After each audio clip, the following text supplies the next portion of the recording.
Welcome everyone to week 4 of District 5180's Festival of Learning. They believe they were saying there's only 2 presentations left after this one this evening. So that is a major accomplishment.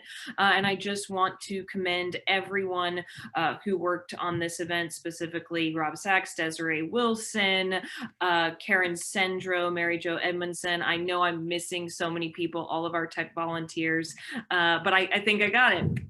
My name is Lindsay. I am a proud member of Point West Rotary. I don't want to delay too much. This is a friendly reminder. Please keep yourselves muted. You may have your videos on or off. If you'd like, feel free to turn them off if you need to step away and just listen. We have a great presentation this evening, very informative and important for our district on human trafficking and what Rotary is doing in that realm. Feel free to put your questions in the chat as they come up throughout the presentation. So if something comes up regarding a specific slide, go ahead and put that in the chat. I'm sure all of you know how to use that function by now. And I will allow our to let our presenters know and they can answer it. And then there might be a little time for general Q&A at the end. But I don't want to delay any further. Everyone is here for our wonderful presenters who have been working on this topic for what I heard before this it's been almost, I guess, 5-6 years now, or if not more. So I now would love to introduce our presenters this evening, Brian Gladden and Bob Deering. I will turn it over to you both. Thank you very much, Lindsay. Welcome everyone who is here. Looks like we have 13 of us, so 14 now. All right, we're packing them in. Let me share my screen, and I'm sharing Bob. I'm gonna let you introduce yourself, and then I'll introduce myself and kick us off. I had to unmute myself. Yeah, I'm Bob Deering. Brian and I started this back in 2016, and you're going to hear a little bit about what has happened over the years and what we've accomplished. So, Brian, why don't we'll start with the video, and then we'll kind of get into the project. Absolutely, thank you. And this is Brian Gladden. So. Past president of the Roseville Rotary Club and past AG, and foundation, District 5180 Foundation Board as well with Bob, and longtime Rotarian, as many of you are, I'm sure. And so thanks for being with us. I'm going to play the video. It's about a 3-minute video, 4 to 5-minute video of what we did to give us some high level and answer probably a lot of questions, and then we'll dig into the details and kind of set the stage for what we've done and hopefully where we can go. At its core, human trafficking is exploitation and the deprivation of personal liberty. Worldwide, human trafficking is you're talking about billions of dollars.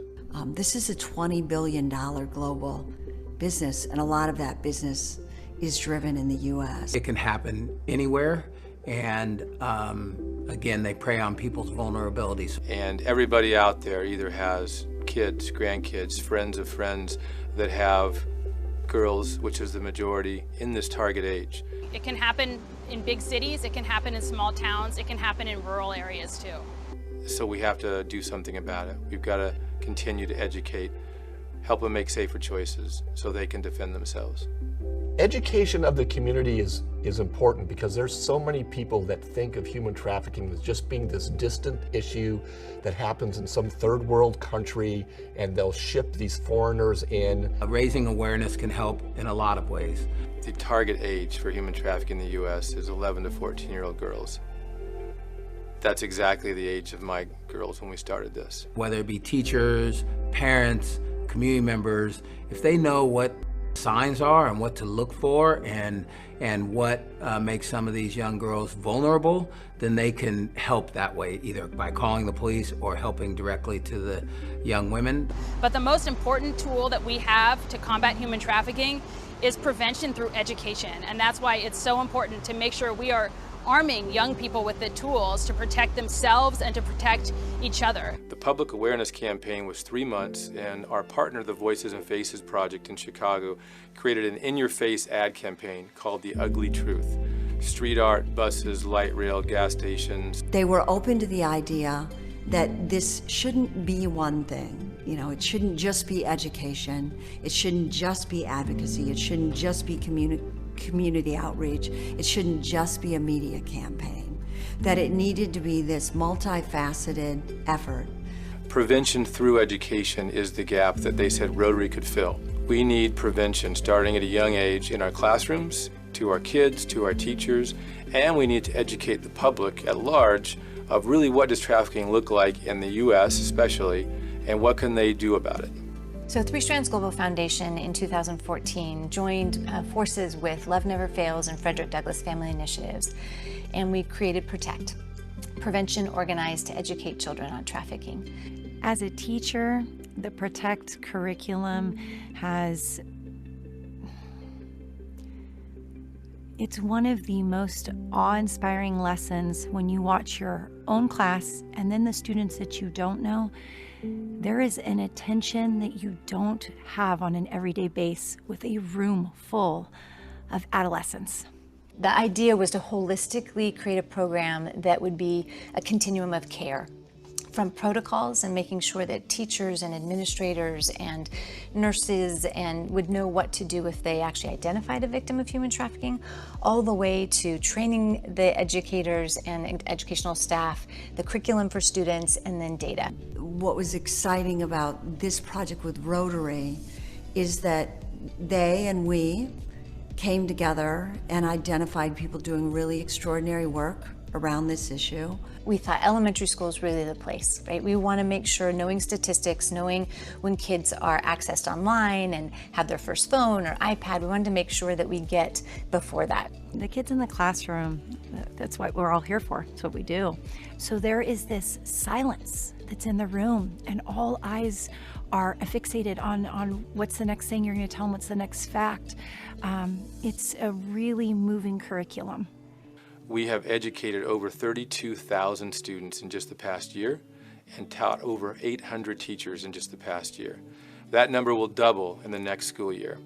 I would encourage every Rotary community to adopt the same process that the Sacramento Rotarian community did. For Rotary to really make a difference, we need other clubs and other regions to say, I want this program, and I'm willing to step up and be a partner on it. I really think that Rotarians, because they are leaders of the community, have the ability to really set the stage for movements in every community they're in. If we can really work on empowering young people to believe in themselves and believe that they have dreams that go beyond anything that would ever have to do with trafficking or a trafficker, that's really, in my opinion, the way to end human trafficking.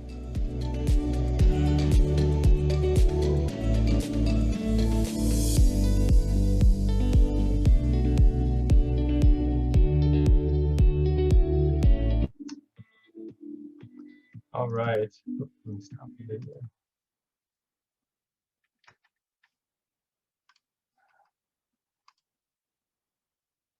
Hopefully that gave you guys some preface to what we're going to talk about. I'm going to share my screen now and get our PowerPoint up and going here. Bear with me 2 seconds.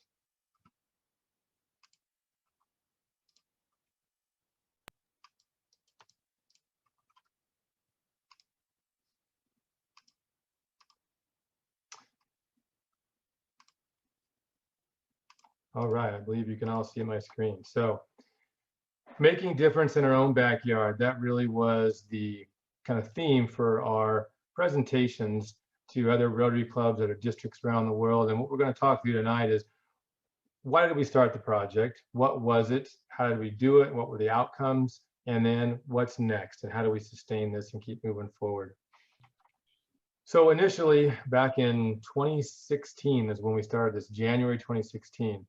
And Bob and I for years have been talking about, let's do something big. Let's highlight the Sacramento District 5180, something global, something we're doing local.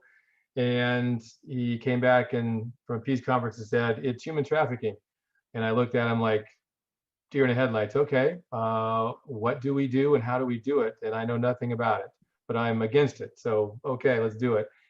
So what we did was we spent 6 months getting educated on what is human trafficking, how can Rotary help and putting a project together with best practices. As Rotarians do, we usually don't create anything. We bring people together and we fund it, and we're the glue to make things happen with relationships.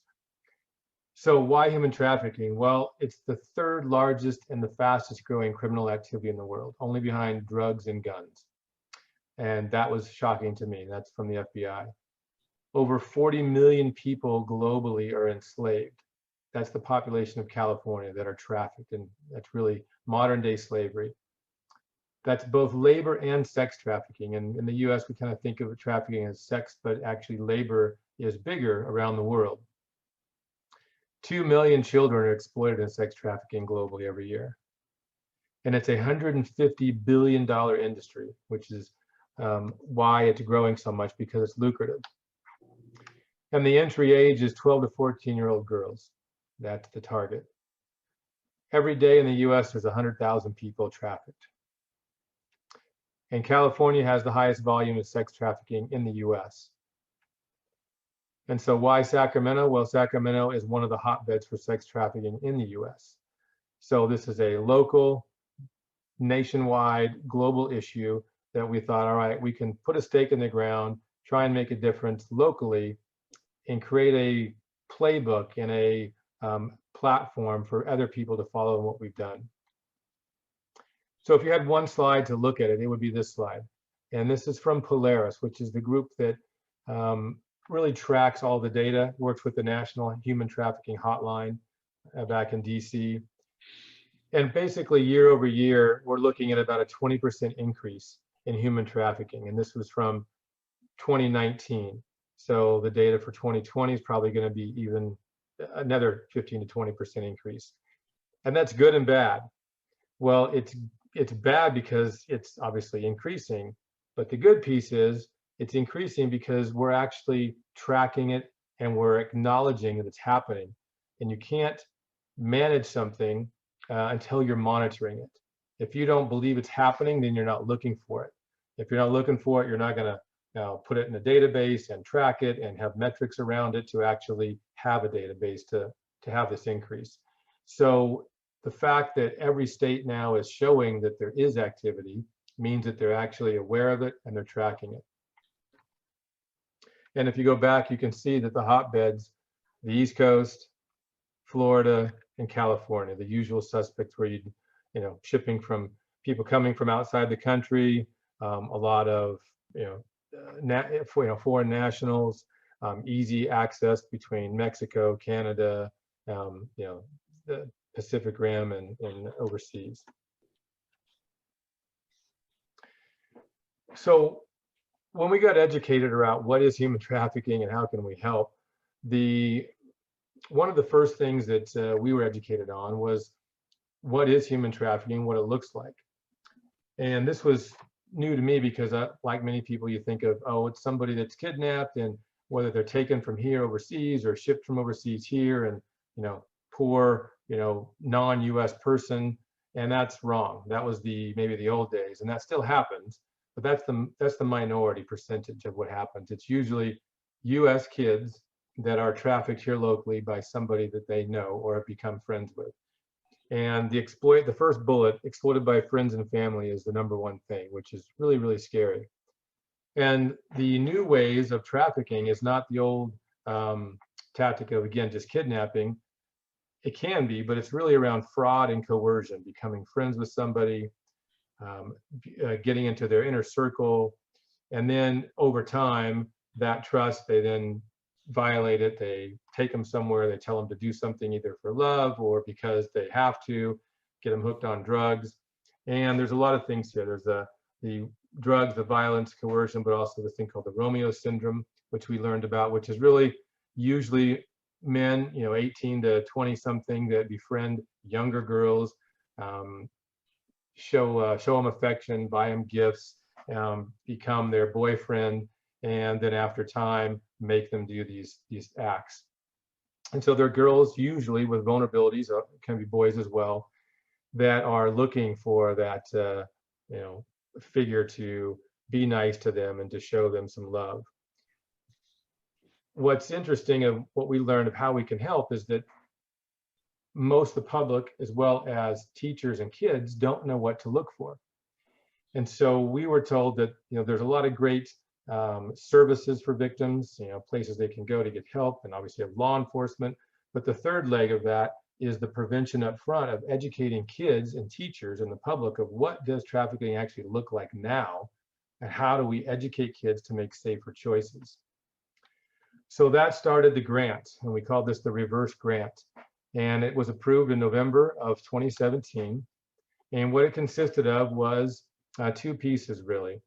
A grant of $213,000 that was both local and international funds, plus an additional funding that wasn't matched of just US-based funding of $170,000. So we had $383,000 in the project, which when you look at Rotary terms, really is about $2 million in actual value, because as you know, we get discount, people are giving, free services because it's a Rotary project.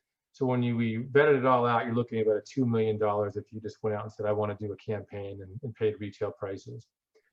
It was the largest, and still is, human trafficking grant in the history of Rotary. It's the largest international grant of 2017, period, in the US, because as you know, most international grants the money flows out. So having the money flow into the US was very different. And it was the largest human trafficking prevention initiative in the history of the Sacramento region.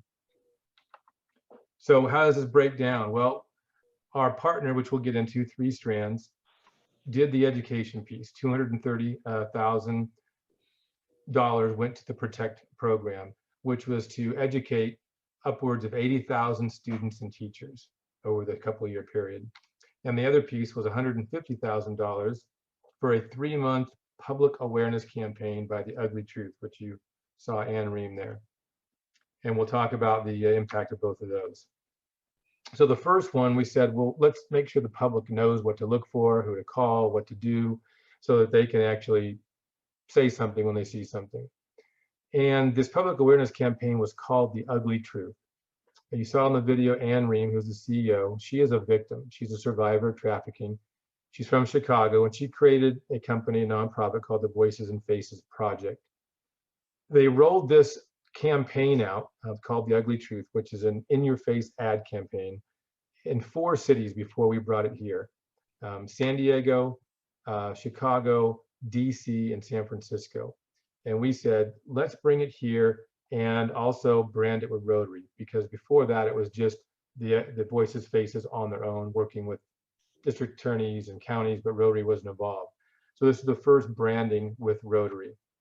So what did we do? Well, you can see the Rotary logos. We put in-your-face ads all around the Sacramento region, from Oroville to El Dorado Hills to Elk Grove to West Sacramento, a lot downtown, I-80, 50, talking about this ugly truth. Well, the ugly truth really is, what is the myth? It's the world's oldest profession, as you see here. And then really, what is the ugly truth? That it's the most dangerous form of exploitation. And then it talks about some statistics, and then the National Human Trafficking Hotline phone number, and then Rotary branding. And so these were in light rail, bus stops, street art, billboards. And we had such an impact.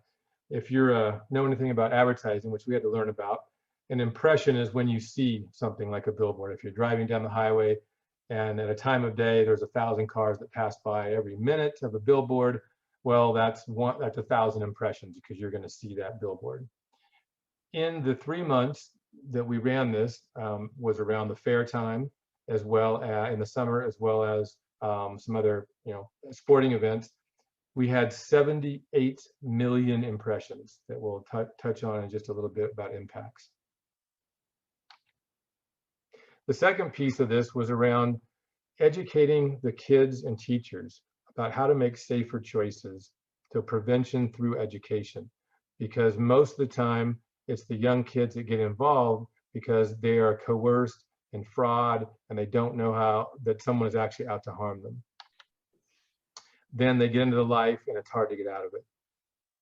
So 3 Strands, actually El Dorado Hills, and Ashley is a Rotarian, El Dorado Hills Rotarian, created a program that they had been doing for several years. They're actually the largest group that creates and delivers curriculum anywhere in the country around human trafficking. And so they're right here in our backyard. So we said, great, let's leverage the best practices that they have and bring them in, let them do their work.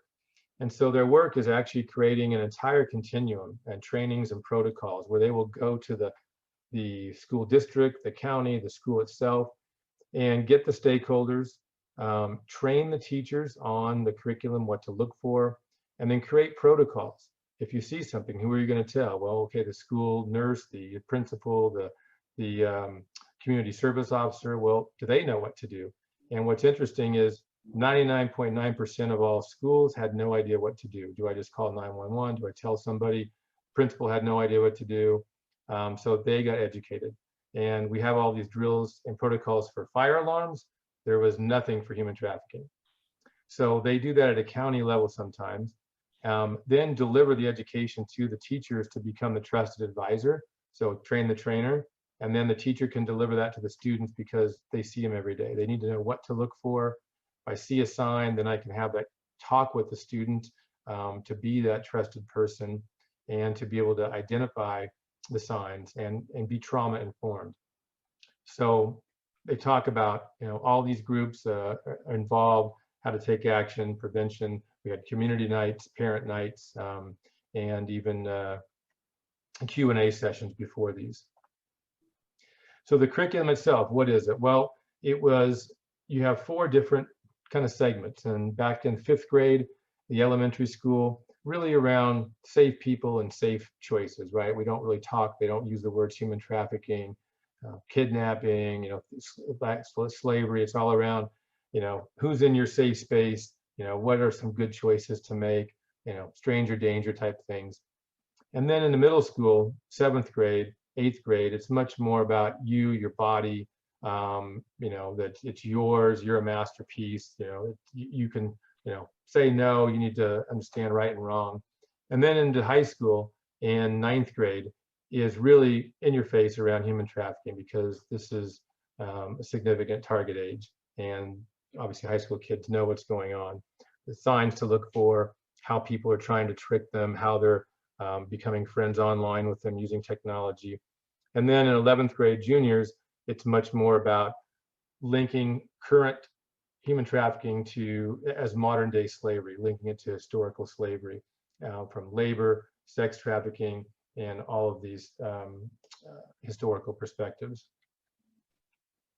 So getting the message out, what did we do? Well, we wanted to let everyone know what was happening. We did a press release. We also had Anne-Marie Schubert do a press release from the DA's office.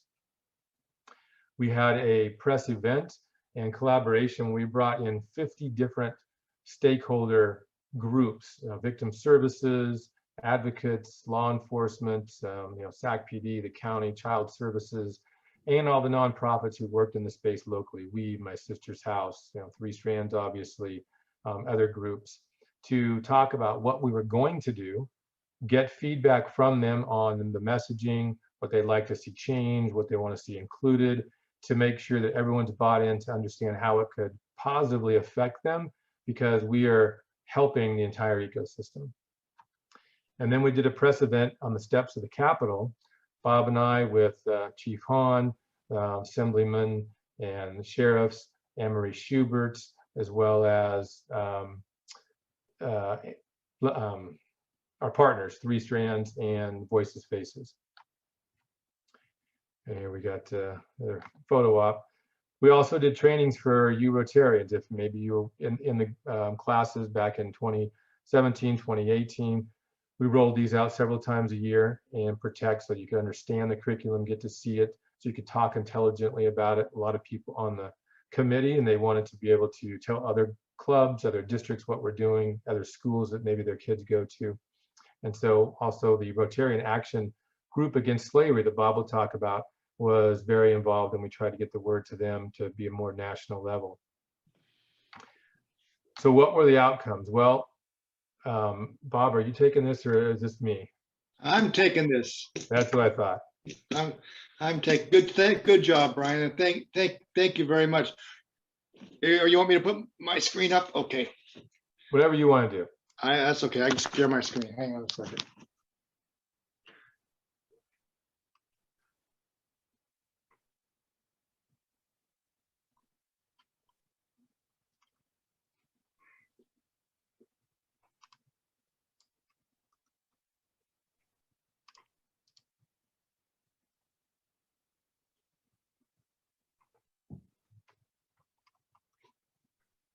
See my screen okay? Yes, sir. Okay. Let's look a little bit about the outcomes. What kind of impact did we have in our communities? And really, COVID kind of hit us at the very end of this. I'm going to tell you right now, the grant has been closed. All the monies have gone out. We've not all been spent by Three Strands Global, but they are keeping us informed as to how they are spending it and when they can spend it and when they can get back into the school districts. So probably one of the greatest things that happened to us is the global inquiries we receive. We've received inquiries from all over, not just the United States, but from all over the globe. And District 5180, at least in combating human trafficking, is on the map. And I think everyone in 5180 can be very, very proud of that. Brian talked about we formed relationships with nonprofits, not just the couple of nonprofits that we worked with, but we talked to other ones. My club right now is working with another one of those nonprofits, City of Refuge.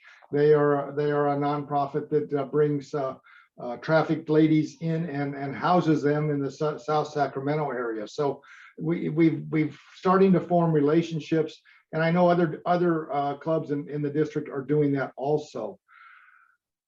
We really have developed community relationships, and you saw that in the video.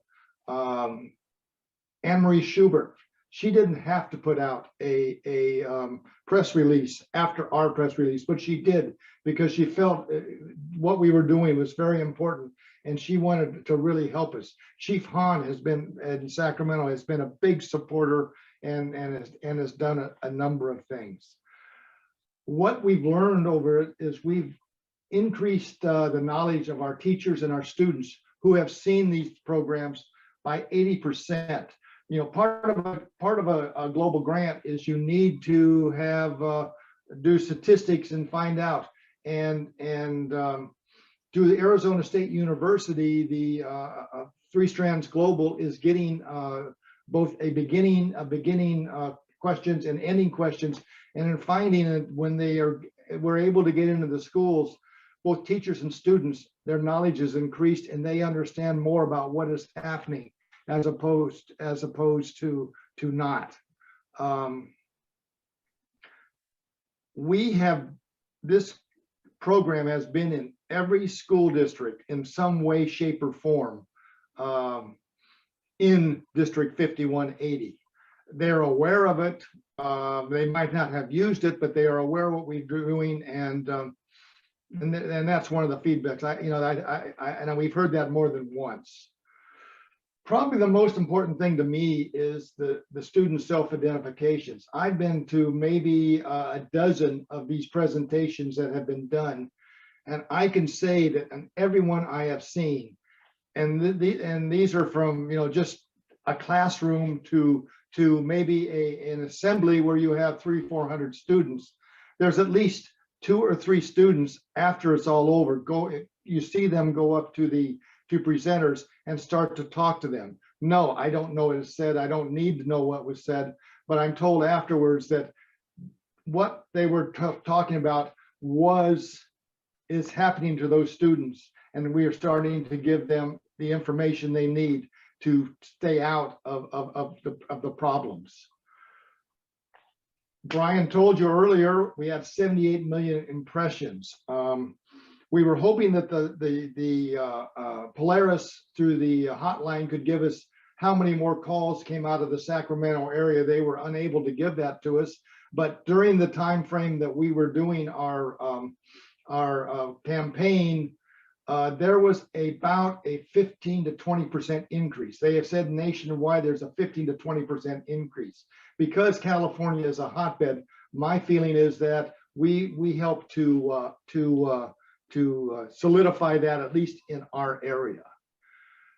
Probably the most disappointing statistic that we got is we've trained 650 parents.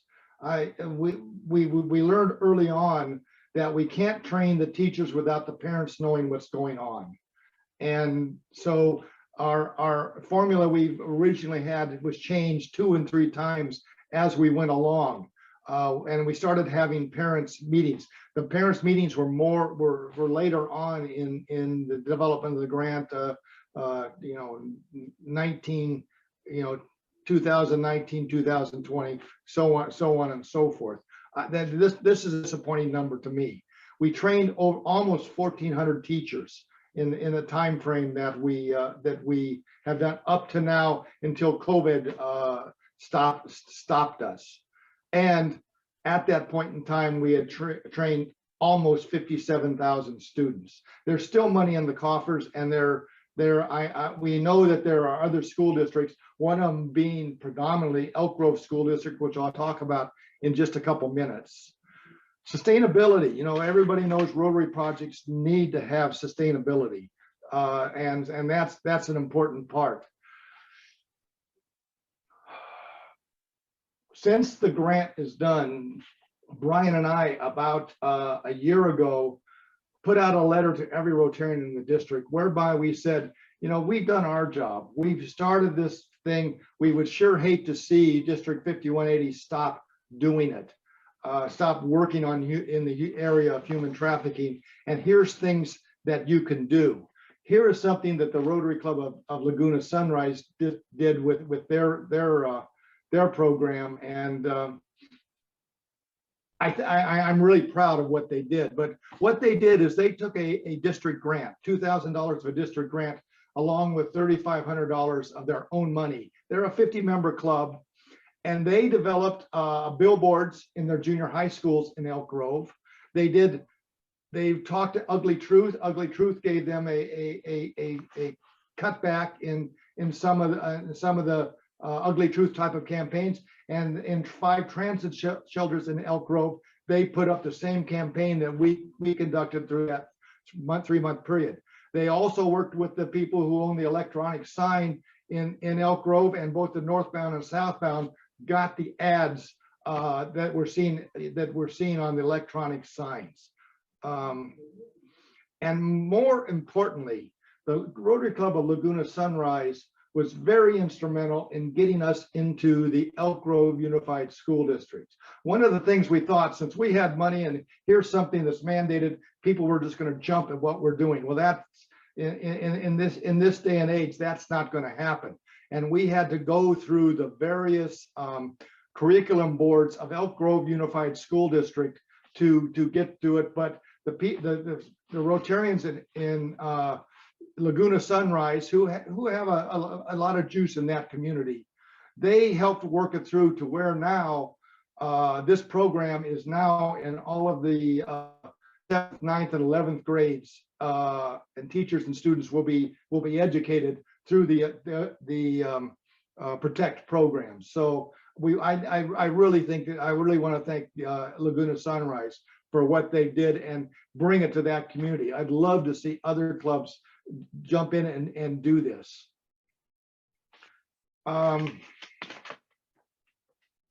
Here are some of the things that we said in our letter that we sent out. We said you adopt a school, pick a school, your high school. If you're in Orangeville, pick the high school in Orangeville. If you're in Fair Oaks, pick the high school in Fair Oaks. But adopt a school and work with 3 strands. They will work with you to develop the programs in those high schools. San Juan is doing it school by school. It's not something that's been mandated by the school district. So you got to go into the schools.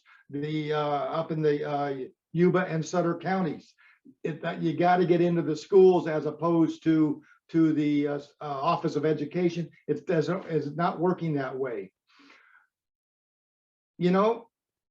I've been on the foundation committee a number of years, and you could create a district grant, develop a project to combat human trafficking in your area, create a district grant. You can get up to $5,000, matching $5,000.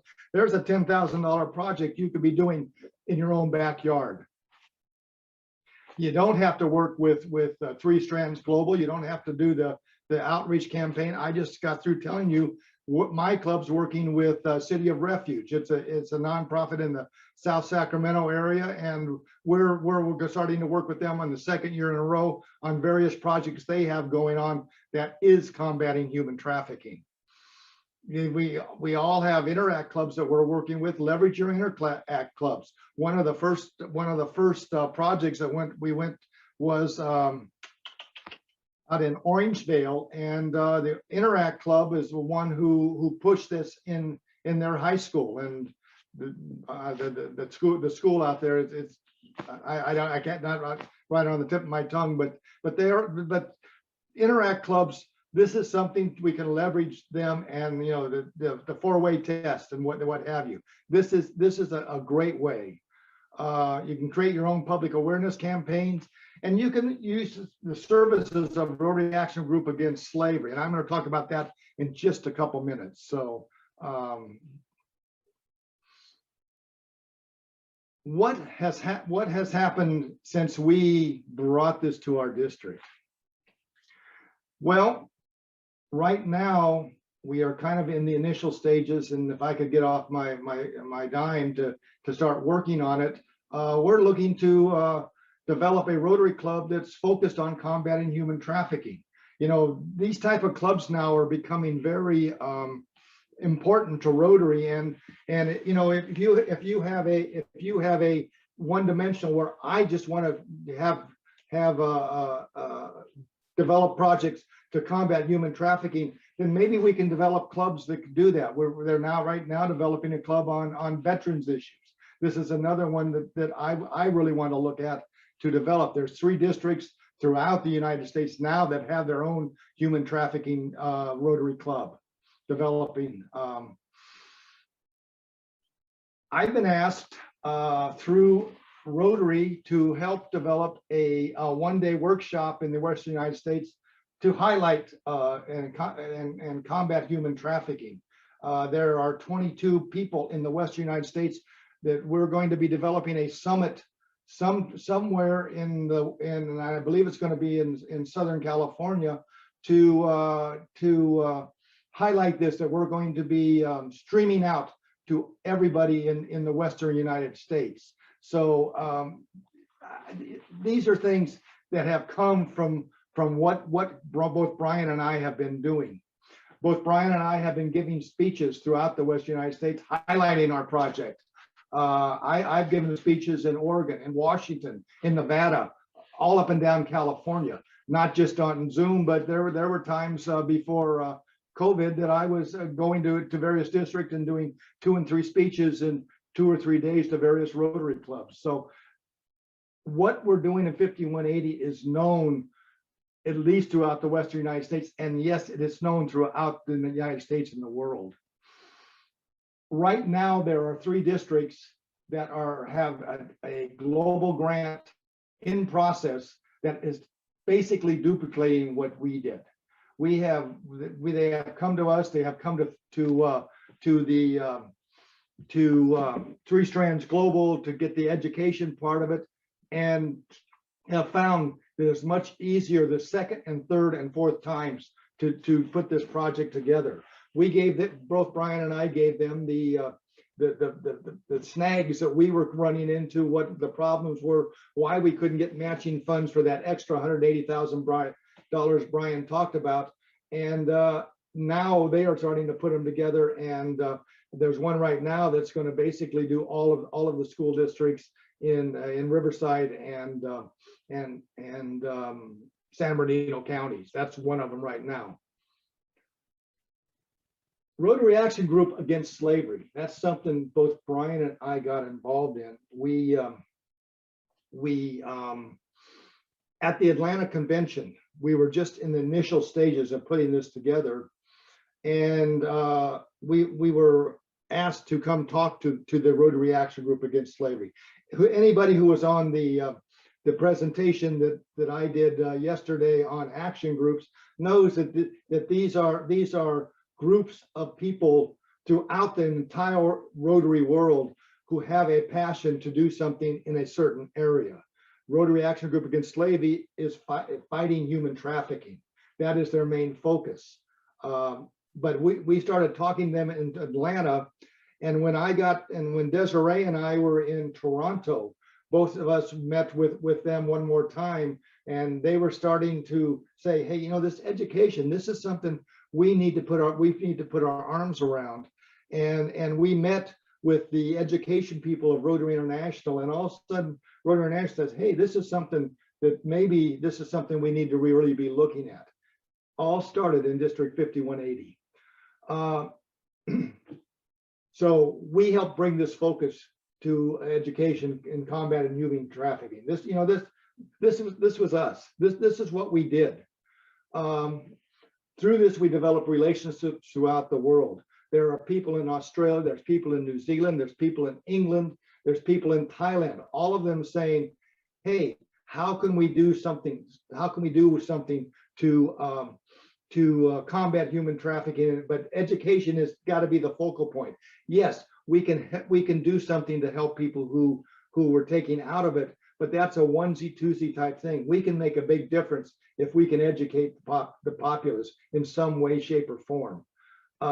I'm one of 3 coordinators in Rotary Action Group in Slavery in California, Nevada. Ashley Bryant from 3 Strand Global is one of the second one, and there's a third one down from San Diego. It's our job to give speeches through California and Nevada to talk about educating and what you can do. And I'm also on a task force because of what we did. There is a 8-person task force in the Rotary Action Group, and they're making education through, trafficking education, the focal point of where they want to go going forward. They have just put out $1,000, or they're going to be very soon, $1,000 stipends to any district, to 10 districts that want to develop an educational program in their district to help them to do through this development. What we have done is not just here in California. Texas now has this education programs. Michigan now has these education programs. Utah now has these education programs, and they're talking about it in the state of Georgia at this point in time. So it's not just Brian and Bob. It's not just the people who worked with us in District 5180. It's a worldwide effort to educate our students, educate our teachers, and educate our parents. So I think, Brian, I think that's about ends it. For me, I'm going to stop sharing my screen, and I see there's a few chats, and I saw a couple of them come up. It's just giving information, but Lindsay, is there anything in there that we need to answer? Or if that's the case, I'd love to have anybody open up your mic and ask us questions. I don't see any questions in the chat. Folks, feel free to put any in the chat or raise your hand, physically or using the Zoom, and we can have Brian and Bob answer any questions or any comments.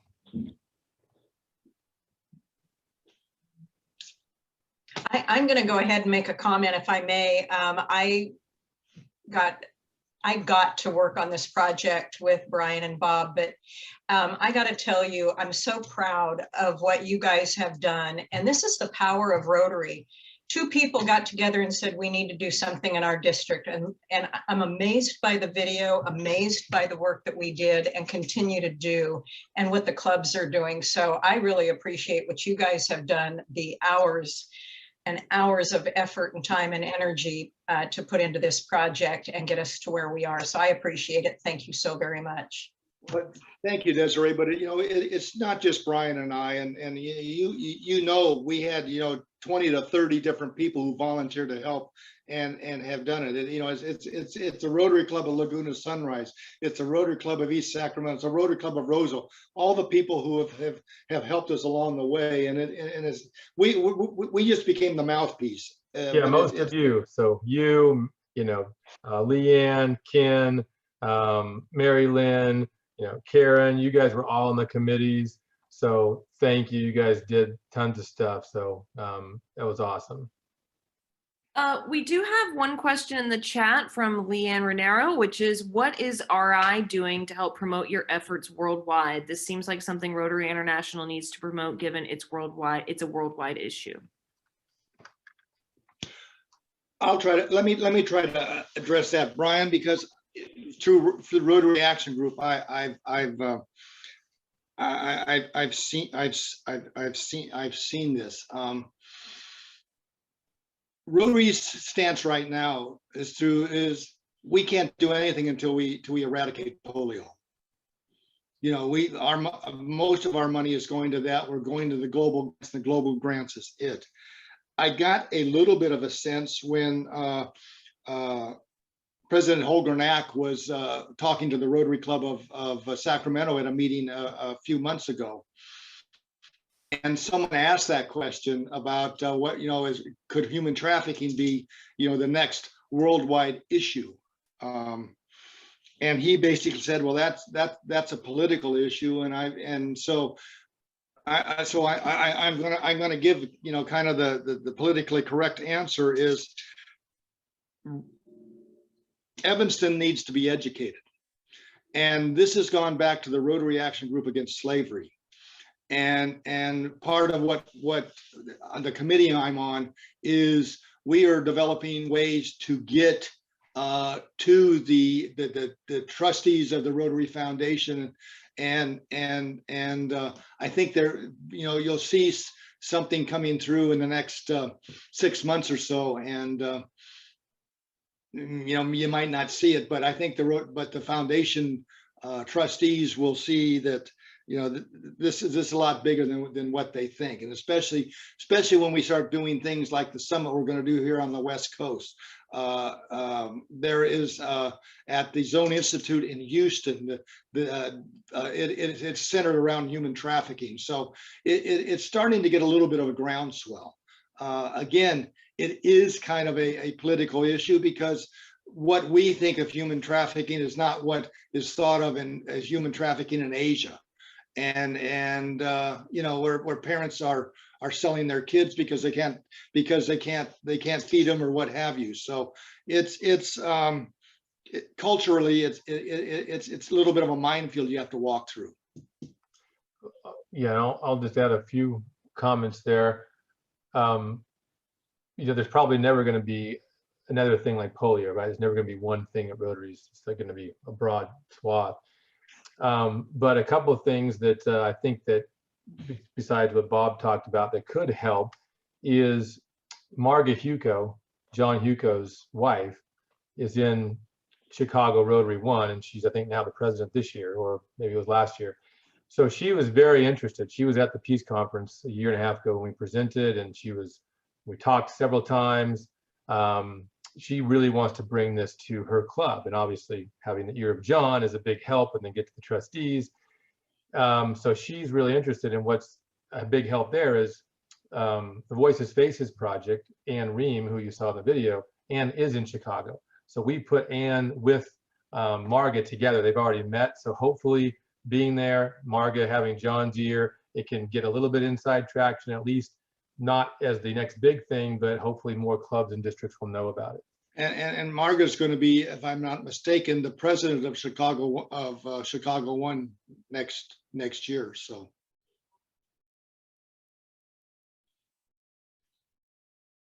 Any other questions or comments? Great. Thank you guys for being here. I know this is old hat to many of you on the call, because you were on the committee, you know all this stuff. So thank you guys again. I don't see anything else in the chat, folks. Just if you have questions or thoughts or comments, feel free to go ahead and just jump in. And I just want to thank you both for a wonderful presentation and for all the work that you're doing. So I think Desiree summed it up quite nicely. Well, Bob and I want to thank all of you who helped us on the committee too. So I called you guys all out, and we couldn't have done it without everybody. So you guys are awesome. Thank you. I was just one more thing. If your Rotary Club is looking for projects, we'd be more than happy to help you develop something that in this area, because it from Brian and I had not having the foggiest idea in 2016 what's doing. It's become a passion of mine to combat this, and I would love to help you, your clubs, and see it keep going in this district. For just a couple grand a year, you can adopt a school and educate maybe a couple of schools in your district, a middle school, a high school, and have that as a reoccurring project, because you've taught the teacher and you just basically you're funding their license to get the curriculum each year from 3 strands, after the initial. So it's really easy to sustain it. Be really simple. Thank you, gang. We'll let you guys all go. Thank you all. Thank you, Bob and Brian and everyone who attended.